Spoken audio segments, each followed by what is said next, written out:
welcome to Run, Build, Grow, the podcast that laces up its running shoes and dives deep into the heartbeat of the communal spirit of running.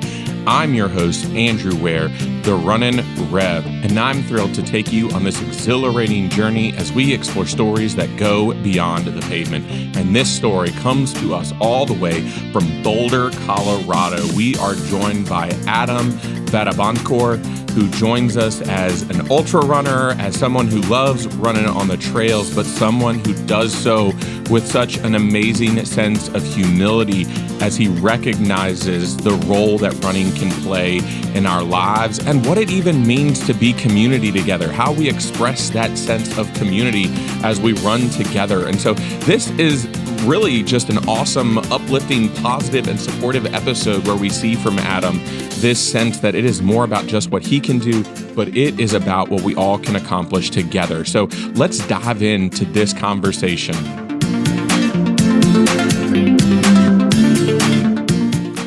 All right, welcome in, everybody. Today we are joined by Adam, and let me know if I get this last name right, Vadeboncoeur. That was really dang close. I mean, the last bit, I would say Vadeboncoeur, but that's about the closest anyone gets. Yeah. Well, how you doing today, Adam? I'm great. How are you, Andrew? I'm doing well. Excited to get this conversation going and talk a little bit about that community you got going on out there in Boulder. But before we get too deep, let's hear a little bit about it. What is your community and what makes your community awesome? Yeah, I mean, everybody knows Boulder, right? It's a huge hub for endurance athletes, which I think a lot of times if people are moving to Boulder, it can be intimidating, and finding the right community can be challenging. But I've been fortunate enough. Currently, I'm running with a group called Run Boulder AC, which stands for Run Boulder Athletic Club. The head coach who formed it, her name's Kathy Butler, and she's just done an incredible job of bringing really passionate and supportive people together. It's a relatively small group, especially compared to a lot of the groups out here. And the kind of the focuses across the group are somewhat diverse. We've got trail runners and road runners and people doing much longer distances, people focusing on shorter distances. But I think that's what makes the group a lot more fun and unique. The variety and the diversity, and people aren't necessarily eyeing each other up to compete with each other. We're all there to support each other and encourage each other along, which is really great. And then I've also been fortunate enough to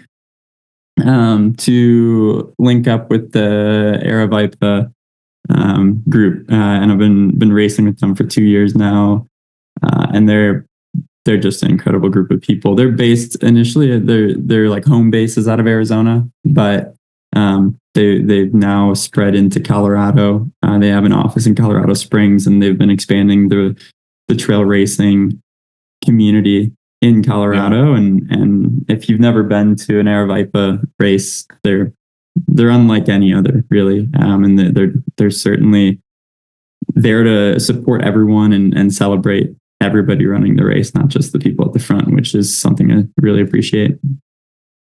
Well, and I think it can kind of dive into that. And coming off some of these other conversations where I talk with, say, some of those folks who are faster runners who are at the front of the pack, it is a lot of that sort of thought process of, what's happening with the other folks in the pack. And I think especially living in a place like Boulder, where, Boulder is one of those, just run meccas that professional runners, amateur runners, like runners all alike want to live in Boulder. It's a beautiful place. It's nice. From what I see, there's so many great places to run. And yet you come at it with this attitude of, running together, having the gratefulness for the journey and for being on the run. So what about your journey throughout your life has kind of led you into this vision of running and community? Man, I think over my 20 years of running or so, I've developed an appreciation for how community can kind of lift you up and give you the confidence that you need. I'm not naturally a super confident person. And there's been times where my community has probably believed in me far more than I believed in myself. And I think you learn that over the years, and you learn to appreciate that. And that's not something that you can do on your own. Having the community around you to help you tackle things that you might not have been able to tackle on your own. So realizing that we're all in this together, and you're how fast you are at the end of the day it's cool for yourself, but being able to be there for other people and help give them the confidence and lift them up in ways that other people have lifted me up, I think that's just something that is going to help foster and build a much better running community. And you talk a little bit, about Kathy and Kathy's kind of coaching program. And you mentioned in the pre-interview stuff, kind of dabbling a little bit in that coaching, just a smidge. What's it been like for you to learn from that perspective as you take on this role of encourager, supporter, while also carrying on that runner role, but living into that, coach, encourager, supporter role within that community? Yeah, I mean, you learn something from everybody, right? I've had a few coaches over the years. I've definitely had quite a few chapters of running where I haven't had a coach and I've just kind of done things on my own. But Kathy has been a truly unique coach in the sense that I feel like our styles line up really well. There's so many coaches out there, and I think the loudest coaches on social media and that sort of thing, they really preach diving super deep into the numbers and getting so granular and all this testing and having to be so type A, I suppose, if you want to go there. And it was very refreshing learning that you can be a world-class coach like Kathy, and you can take athletes to kind of wherever they want to go and have all the knowledge in the world. I mean, Kathy trains other coaches. She leads a lot of the USATF clinics and courses. She has all the knowledge in the world, but understands that, that granular, detailed stuff, it's good for some people, but for other people, it's overwhelming. And for me to be able to take that and apply it to my own coaching with athletes and understand that a lot of people just need that sort of encouragement. You can have all the granular details on the back end, and you can implement those into the program on the back end. But there's some athletes who that's going to be too overwhelming, and it's going to deter them from even getting started, or feeling like, if I'm not looking at all this data and all this stuff, why even start? And so I really appreciate Kathy's kind of more welcoming approach to that. And in your running journey, how important has it been for you in your growth, especially recently, to maybe get away from that granular data? I think a lot of people listening, it can be very intense sometimes. Most of us have the GPS watches. It'll tell us our pace and, give us, I often say, the best estimation of a heart rate that we can get from a wrist-based one. And I think it's very easy for any runner, when they're beginning, to get in that mode of, getting the watch and using the watch to distance, time, and then you just kind of see pace. You see all these different metrics. So, is that something that you came from and have now learned? Or is that something that's kind of been part of your journey to begin with? And what's it like to kind of be in that phase? What's your, I guess, relationship with that technological, that granular number aspect of running? I'm probably more a slave to my pace than anything. And, it's fun to see the pace get faster, or to see the mileage go up and that sort of thing. But to me, like, naturally, that's almost the extent of kind of where my passion for data goes. It's always been something that I've felt maybe bad about as an athlete, especially an athlete who does have an interest in seeing, how good they can perform and pushing, my limits as an athlete. Most people in that realm are very data driven and are constantly analyzing data. And it's always made me feel like I'm lacking in that area. So to me, interacting with Kathy and meeting Kathy and knowing that, she's taken athletes to whatever level they want to get to without that was really refreshing to me, and almost kind of made me feel somewhat validated in the sense that you can just kind of like set that stuff aside, go by perceived effort, go by feel, have fun with it, and kind of ignore all the conversations around Whoop and anything. Just you can set yourself crazy looking at all the different analytics and data in regards to performance training, and to some people I think that's incredible, but it's never really been my style. And how do you think it's helped you, especially over the time that you've been working in this mindset? What have you noticed about your own journey? And folks will remember I did an episode back with one of my buddies, Chris Elliott, who talks about how much he loves to get into the details and the nitty gritty, and he loves to see how his day shakes out. And to kind of say, there's no one right way. It often is kind of what your preference is.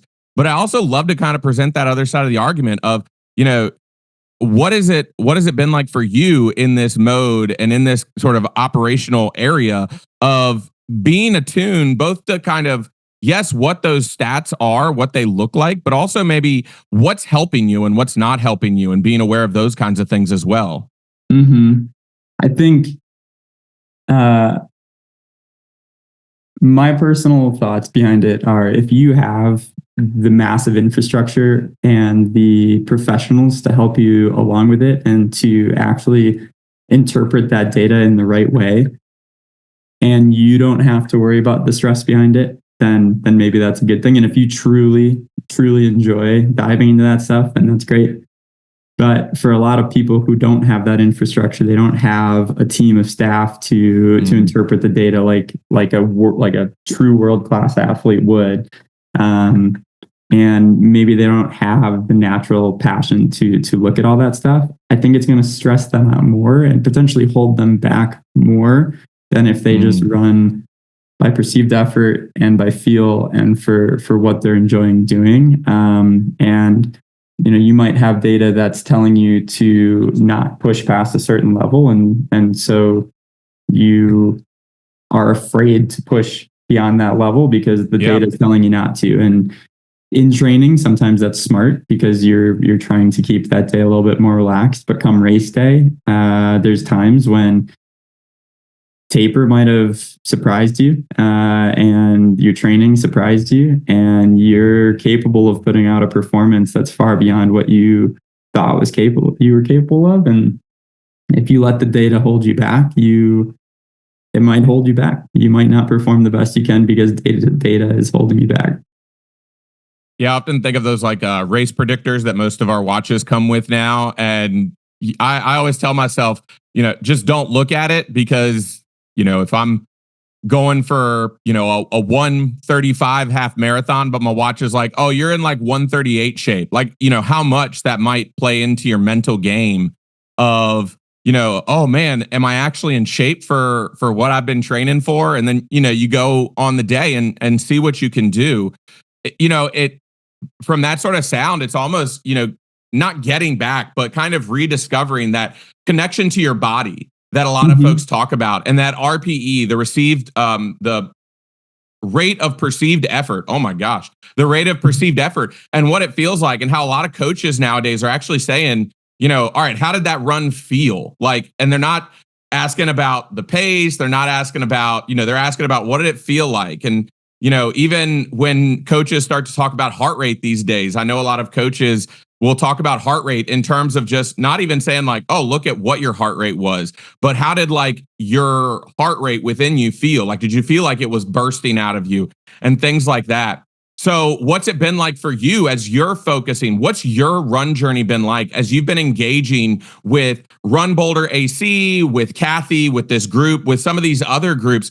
What have you noticed about your journey on the run beyond sort of this movement, not away from, but kind of this movement towards more of like a body understanding of running? I think you get a lot of pushback. especially out here in Boulder, I've talked about how it can be such an overwhelming place because the percentage of humans out here that are performing at such a high level is some days a bit much.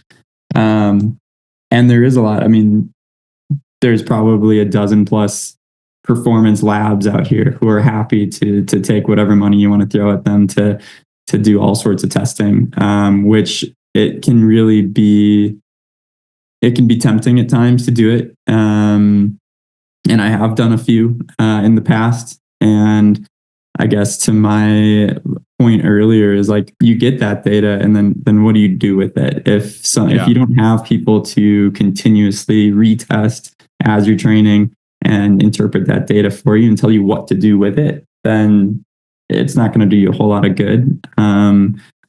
But for me specifically, I think as I've grown in my own running journey and been running for 20 or so years, I think you eventually start to gain your own confidence in your own style. It's applied to a lot of other places in life too. I think you just start to become a little bit more comfortable with who you are, and sometimes that's good, sometimes that's bad. There's times where you should maybe change and evolve a little bit and not get stuck in your rut. But from a confidence level of feeling okay with, I'm not a data numbers person, and when I have gone down that road in training, it stressed me out more than it was worth. So for my own journey, I'm pretty excited that now that I'm in my mid 30s, I can feel better about kind of my own style of training. And where does that optimism come from? Because I think that's such it's such a valuable thing, not just on our personal journeys, but especially in the journeys of community. I'm thinking about where I am right now, and where I'm going through a very big injury cycle, coming back from an injury, and the optimism that surrounds the running community is almost jaw-dropping at times, especially here where I have it. And not that I try not to be optimistic, but I think definitely you can get sort of in a pessimist mindset when you're in the midst of something difficult in this journey. And so where does your optimism come from? What's kind of the source of that? And how has that optimism grown? Because you talk about that gratefulness, that positivity, that supportiveness. And within all of that comes sort of that optimism to see, not just for your own journey, but obviously for those in your community, those in the run club that you're a part of, those around you. That optimism, I'm sure, seeps out. And so what is the base of that, and where does it come from? I think I've always tried to be a somewhat optimistic person and see the best in things, but I think a huge part of it is surrounding yourself with others who also do the same. Whether you're around more optimistic people or pessimistic people, it's infectious. So choosing kind of who you're spending your time with more often is important in that sense. Not to say that you should just push everybody away who's pessimistic, because you could potentially be the person who pushes that optimism onto them and changes their direction there as well. But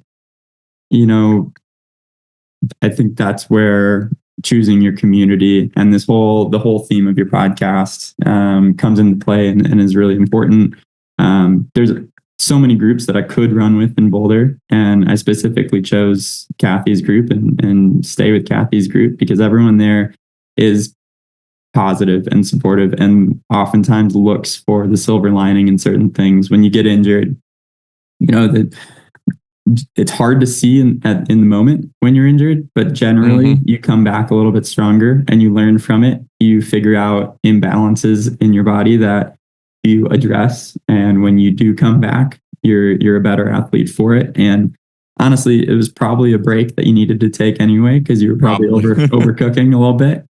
So being able to have those people surrounding you that remind you to be positive, because there are times where I get stuck in a rut and I start to look at things a little bit more negative, but surrounding yourself with people who remind you to turn that around is something that's important to me.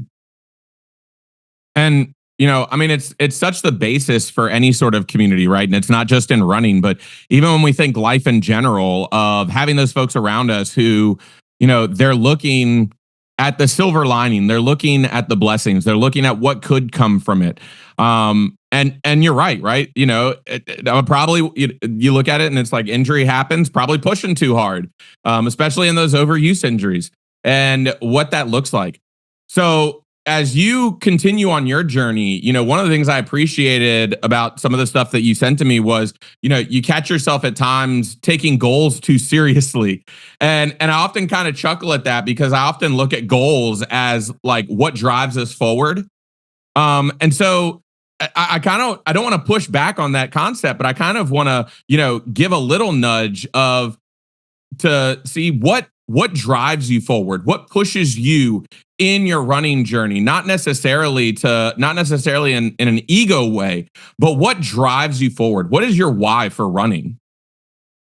Yeah, I've learned that I get such a positive feedback from running, even if I'm not excited for the run before the run. I know that when I'm done with it, more times than not, I feel great from it. So I remember that when I'm struggling to get out the door. But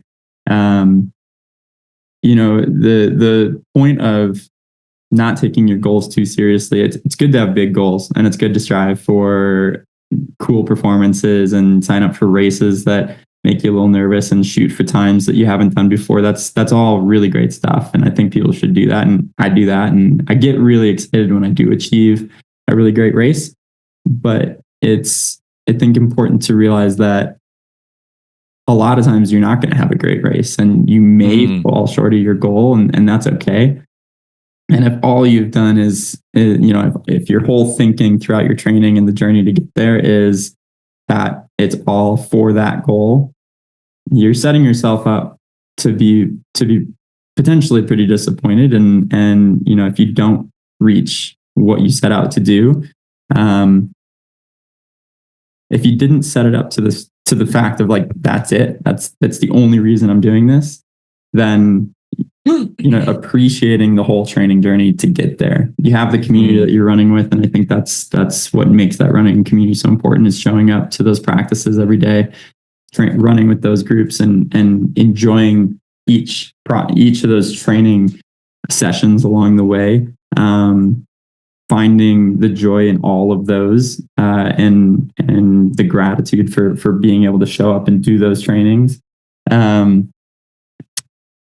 If you can figure out how to enjoy the training to get to that goal, then whatever ends up happening in the goal, it's all worth it in the end, regardless. If you hit your goal, you achieve it, you have a great race, it's kind of like an extra credit. You're super excited and it's great. But if you don't reach the goal, you still had a great time getting there, and the whole process leading up to it, and you enjoyed all the training sessions to get there. So, I mean, I guess there's a little bit of a tumble to get to that final thought there, but if you can figure out how to appreciate the process to get to whatever goal you're trying to achieve, it makes that goal a little less daunting, a little less intimidating, and sets you up to avoid having that potential kind of little bit of depression if you don't quite achieve what you set out to achieve.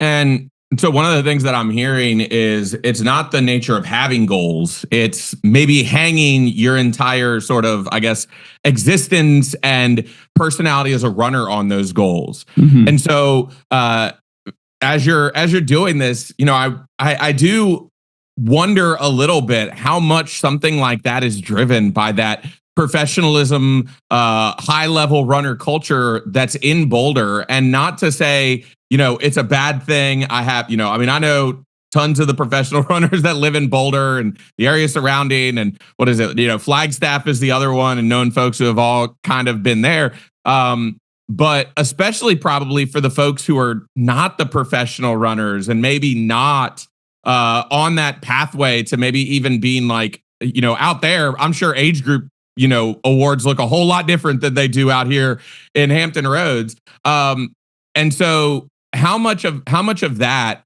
is in your community, and how much are is like Run Boulder AC or other groups that you may go meet up with, how much of that do you find yourself maybe pushing back against in the Boulder community, understanding that community kind of looks a lot different from a lot of other run communities that exist around the United States, that, hey, we don't want to, kind of consolidate our entire identity as a runner into a X time marathon, half marathon, 10K, 5K, whatever it is.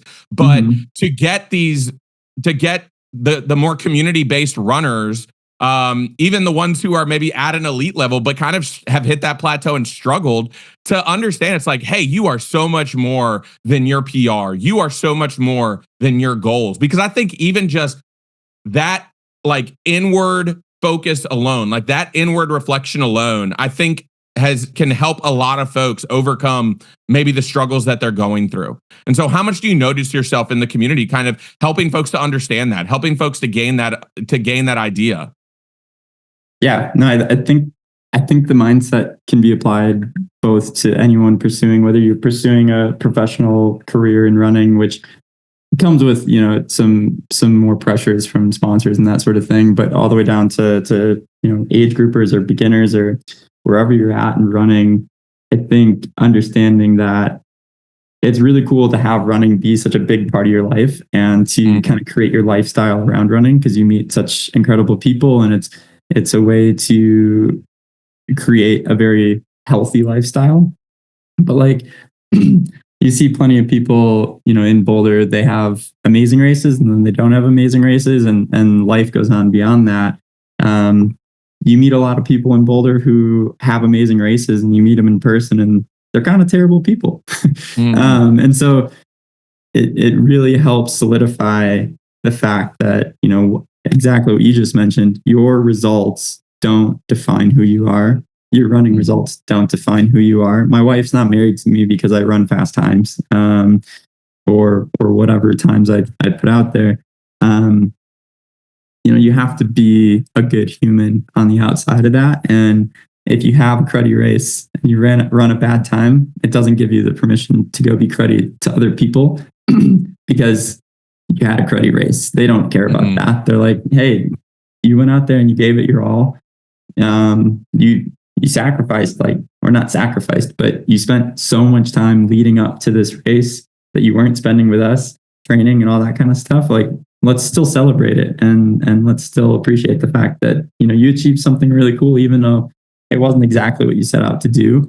You still need to be a great human on the outside of all of that. And if you start to identify yourself with your results, I think you can quickly go down the path of not treating people all that great if things don't go well, and starting to become a little bit kind of edgy of a human. And, I think especially with the theme of theme of this podcast, that's one of the things that I always want to avoid. Like, as a run club leader, I love asking people, and, we'll do it at our run club. And, we often will work ourselves down whenever we have like a race that we know a bunch of folks like go into. It's always like, what are you hoping to get out of this race? And for a lot of folks, they'll say like a PR.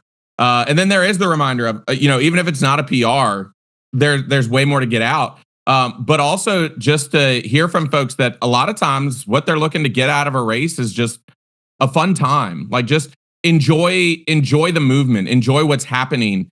And to always think that when we put that at the top of our imagination and we build community out of that, a lot of times, we find, like, I just recorded an episode. It's coming out, so listeners, Adam and I are recording on the 29th. The episode that's coming out on Friday, it's with Erin Kunst.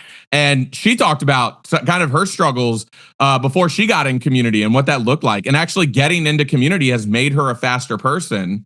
But even now, the goal, when she looks at those PRs, when she looks at those times, it's not even like the ultimate thing. Like, she'll set those goals, but I think, like you said, it's like there's that goal of, for me, it's that 90-minute half. But by no way, shape, or form do I define myself by a 90-minute half marathon, or even what my half marathon goal is. And even when folks ask me, they're like, oh, well, what's, they'll say, So here's one. Like, I always have friends. I love to make folks feel better about this, because everybody will come and finish a marathon, and they'll just say like how awful it is. But I know, like, deep down in their hearts, they really enjoy the marathon, all that stuff. And I'll be like, hey, what was your time? And they'll be like, oh, it was like 4:20 something. And I'm like, you want to know what my marathon PR is? And they're like, what? I'm like, 4 hours and 58 minutes. And they'll like look at me. They're like, really? And I'm like, yeah, well, I've really only run one marathon. And they'll be like, well, but your half marathon. And I'm like, hey, my half marathon PR is just a number. It's a number. It's a number that makes me proud for who I am and what I've done. But it doesn't, like you said, it doesn't define you as a runner. What defines me as a runner is my ability to be on the move. And that's kind of what defines me as a runner. And so, as y'all are doing all this stuff, what then do your goals look like? Like, what do your races look like when you're sitting down with your coach and you're prepping through? Because I went through that USATF training. Kathy was not my teacher. But I did know, when you sent me that, I was like, oh, really? Cool. But I had heard of her. But you're sitting down with your coach, and right, you're going like, all right, what are your ABC goals? And I say oftentimes, for this race, like, what are you looking for in this race? What's that process look like for you? How do you sit down and maybe dissect a race? Does it look different from maybe the way that many of those who are goal oriented, as in like time oriented, what is your process for sitting down and breaking down a race look like for you? Yeah. I mean, more often than not, right? Your A goal is a PR. That's like, yeah. that's almost a given. Lately, I've been kind of dabbling with different distances. And on the road, it's much easier to say, on this course, I think I can run a PR and that sort of thing. But I've been dabbling with different distances, newer distances, and also over the last few years, trail running. Trails are much harder to say I'm going to PR, just because every trail is so different. The terrain makes such a huge difference. I mean, your time from, if you're doing a trail marathon on one course versus another course, it might be an hour different. So yeah, I think that's almost somewhat of the beauty of trail running, is it's much easier not to dive into the details and be so concerned and hyper focused on pace, because you look down at your watch and you might be running several minutes slower per mile than you would on the road. And it's okay, because you're going up a crazy steep rocky pitch. But when it comes to road specific stuff, just because it's easier to talk about PRs there, or of goals there, generally if it's a distance that I've done before and we're looking at the road, goal A is typically just to PR. Goal B will oftentimes have something to do with places, a certain place that I'm trying to achieve. And generally, to your point earlier, goal C, and this was exactly how one of my teammates was talking about her race recently too. Goal C is just, the day isn't necessarily going the way that you planned. And so the goal now is just to enjoy the day. And you're kind of not looking at your watch or not nearly as much. You're engaging with the crowd a lot more. If there's a crowd, you're just having a good time. You're meeting people. And when you finish, you're setting yourself up to be in a really optimistic mood and happy to see your significant other or whoever's waiting for you at the finish line, that sort of thing, rather than finishing and tossing your hat somewhere and being all grumpy about it. Yeah, I think every runner's C goal should always just be to finish the day. and really, in a lot of ways, it's kind of stopped with that. I had before this injury, I was making a comeback. I was on the comeback. It's been a long year, and I was telling folks, I'm like, I was feeling great, and I was trying to test the fitness and see what I was at. So got in, a 5K down here in Hampton Roads, and they're like, oh, what's your goal? I'm like, honestly, I like my B goal. I don't have an A goal. My B goal is to just run as fast as I feel like I can and like determine what sort of fitness I have so I can start training. And they're like, well, what's your finish? because I haven't run a race in months and have been dealing with everything under the sun. And they're like, well, are you going to feel good about that? I'm like, you better believe it. And so I mean, that's such a beautiful way to kind of describe, especially that goal oriented work when it's focused on that race, right? And then for there always to be that reminder of coming back down, which is why I always say, like, I always feel like that C goal should just be finish and just kind of not feel good. Because obviously, if you're not hitting A and B, then there's something that's going to be off about you. But to finish and to know that by finishing, you've done something amazing. And to live and exist in that space, that brings us back to sort of that optimistic nature that we talked about a while back, where when we can do that, to offer that like positive and supportive mindset throughout the community. I think whether you live in Boulder or Detroit or Hampton Roads, to be able to kind of live and exist in that space, it often says like, okay, yeah, we can achieve great things. And I've had a bunch of people now mention it's like, go if you want to go fast, go alone. If you want to go far, go together. And I think we're all starting to settle on, if you want to go fast, go alone. But if you want to go far and fast and grow, I think that going together and being a part of that supportive system that's going to lift you up definitely provides such a great, sense when you're doing this thing. And to even think about, right now, so as we're recording, I'd published a Substack article this morning and was just kind of like talking through the injury. And I'm like, you can get so negative mindset when you go through injuries. And yet, like in typing it out, I'm like typing all of these things that like the folks in my run community have done. And I'm like, holy crap, like there is so much support in this community, and how that extends to us. And for folks like you and I to be like the start or like, examples within our communities of that is just great. So Adam, let's hit these end of podcast questions and see what's going on, see who you are as a runner. So what is your favorite distance to run? Lately the 50K I think has become my favorite. I've dabbled a little bit in the 100K. And I do enjoy the marathon, but the 50K has kind of lately been kind of my niche distance. All right. Yeah. So last episode, Aaron encouraged me to try and get runners from all 50 states. I think after this, I'm going to go back and listen. I think this will be episode 42. And so I'm going to go back and listen and see like what the favorite race distances have been and tally them up and see where everybody is.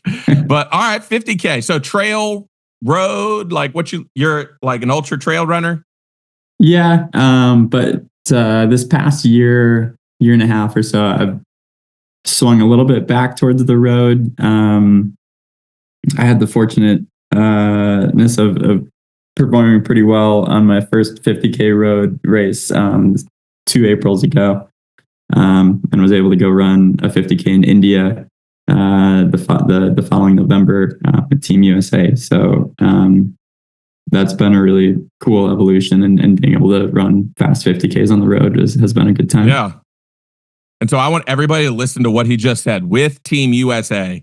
And this is so great because, you talk about that kind of just got slipped in there, but the humility and the humbleness and supportiveness that you bring to the community. I mean, Adam, honestly, like I'm just blown away by like, you just kind of snuck that one in there, and to say that your care isn't like, it's not, I mean, it is like, that's a cool accomplishment, but it's also like, but look at all this stuff I've done over here in Boulder. So Adam, what is your favorite post-run, like food, snack, meal? Like what are you grabbing after a run? Pretty much anything in a tortilla is delicious. Burritos are typically my man, go-to because you can have it with any meal. Pizza and burgers are good too, but you can do a breakfast burrito, you can do a dinner burrito, and they're always delicious and tasty. It just changes whether you're having a coffee with it or not. First we run, then we taco. Yep. Taco burrito. Oh man, I could not tell you that is my go-to one too. And then Adam, lastly, can you give our listeners a reason to join their local run club? Yeah, I mean, I think kind of the basis of what we've gotten into this whole podcast was, you're going to have good results and you're going to have bad results. And if you pick your local run club wisely and you really get integrated with them, they don't necessarily care. I mean, they'll celebrate with you when you have a good race, and they'll help pick you back up when you have a bad race. And having that support network kind of surrounding you helps you bounce back and keep running. Whether you need the motivation to get out the door every day or not, for me, that seems to kind of be the more important part, is helping you bounce back after the tough ones to keep the motivation to show up to the next one, and reminding you that you've had great ones in the past, you'll have great ones in the future. And that, just because this past one wasn't the best, that you're not done. Great wisdom. I love it. Well, Adam, thank you so much for joining in this episode. Yeah, thanks, Andrew. I appreciate you having me. Oh, man, definitely. Okay.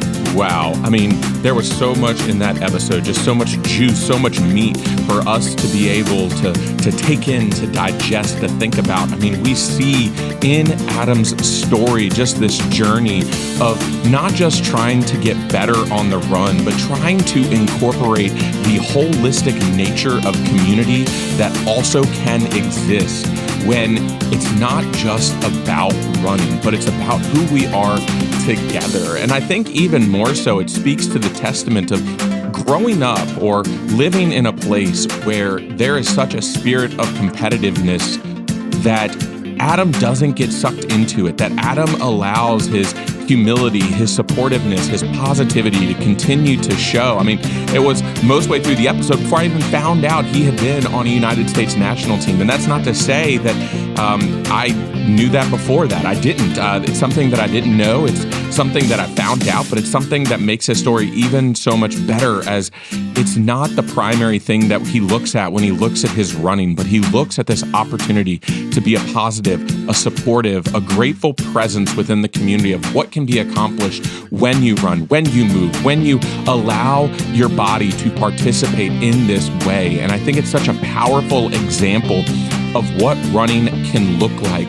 And when you look at how Adam continues to live it out in this Boulder community, we continue to see new and different ways that, we can be that source of speed and exhilaration. And we can also show what it means to support, to be positive, to help folks achieve all they can be, and those traits that we carry with us in and throughout community. And so I love this example that Adam offers to us, that Adam shows us, that Adam helps us to grow together. And so, if I'm encouraging something, it's get out there and move. You never know what you are capable of until you start doing it. We are not going to judge you based off of how fast you go, based off of how far you go. We are going to look at you and celebrate the movement, and we are going to help you move in the way that is most comfortable for you. And so get out there, do it. Now, as I always do, please help to support this show. I love bringing you stories like this, stories like Adam's. Help to support the show. If you want to be a guest, email me, reach out to me, Andrew@RunninRev.com. I'd love to have you on. And I'd also love to have you support this podcast, whether it's following or subscribing. Head on over, leave a comment, leave a review, Apple Podcasts, Spotify. You all know the deal. Help to support, help to show off this nature of talking about the running community. And please, if you would take that extra moment and help to support by heading on over to buymeacoffee.com/RunninRev. If you love this episode with Adam, you can drop a tip, or you can become a monthly donor. What an awesome opportunity to continue to support this communal spirit of running. And I hope that you all take this to heart as you look and see what it means to live it out in your daily lives, in your communities, in building everything up. In your runs and in life, make every mile count.